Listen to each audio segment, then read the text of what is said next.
കർഷകരെ സാമ്പത്തികമായും സാമൂഹികമായും ഒന്നാമതെത്തിക്കുക എന്ന ലക്ഷ്യത്തോടെ പ്രവർത്തിക്കുന്ന ഫാർമർ ഫസ്റ്റ് പൊതുജനങ്ങളോട് ചില ചോദ്യങ്ങൾ ചോദിക്കാൻ ആഗ്രഹിക്കുകയാണ്. ഇന്ന് നമ്മളുള്ളത് കോഴിക്കോട് നഗരത്തിലാണ്. ഇവിടെ രാവിലെ തന്നെ വ്യായാമം ചെയ്യാനായിട്ട് കുറച്ച് പേര് വന്നിട്ടുണ്ട്. അവരോട് തന്നെ നമുക്ക് ചോദ്യങ്ങൾ ചോദിക്കാം. നിങ്ങൾ പറഞ്ഞ വരുമാനം അതും വലിയ ഇൻകം അത്ര ലാഭം പ്രതീക്ഷിക്കുന്നില്ല. പല പ്രളയങ്ങളൊക്കെ വരുന്നുണ്ട്. ഇപ്പോൾ നിലവിലുള്ളവർ തന്നെ ഇന്ന് പിന്മാറുന്ന അവസ്ഥയാണ്. കൃഷി ചെയ്യാൻ താല്പര്യം, കൃഷി ചെയ്യണവരിഷ്ടമാണ്, ചെയ്യാൻ താല്പര്യം ചെയ്യാൻ താല്പര്യമില്ല പറഞ്ഞാൽ അങ്ങനെ ഒരു സ്ഥലത്ത് നിന്ന് ചെയ്യണമല്ലോ. ആ ഒരു ടൈപ്പല്ല പറഞ്ഞു നടക്കുക. ഉള്ള സ്ഥലത്ത് നമ്മൾ എന്തെങ്കിലുമൊക്കെ നട്ട് പിടിപ്പിച്ചിട്ട് പച്ചക്കറി ആയാലും വാഴയായാലും നട്ട് പിടിപ്പിച്ച് നമ്മൾ അതിലേക്ക് ഉയർത്തി കൊണ്ടുവരണം ഞാൻ പറഞ്ഞത്. നമ്മുടെ നാട് എന്ന് പറഞ്ഞാൽ കൃഷിയായിട്ട് ബന്ധപ്പെട്ടുള്ള ആൾക്കാരില്ല. ചെറിയ ചെറിയ പ്ലോട്ടുകളല്ലേ, കൃഷികളില്ല. ഒരു കർഷകനെയും പരിചയമില്ല. തീർച്ചയായും ഗവൺമെന്റിന്റെ ഭാഗത്തുനിന്ന് ഒരുപാട് അങ്ങനെ അറിവ് കൊടുത്താലേ കൃഷിയിലേക്ക് ഇപ്പോഴത്തെ ചെറുപ്പക്കാരെ ഇറങ്ങുള്ളൂ.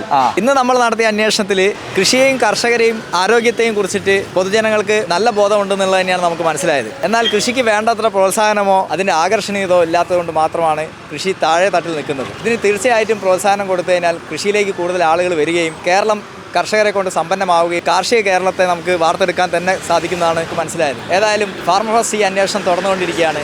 നമുക്ക് വീണ്ടും കാണാം.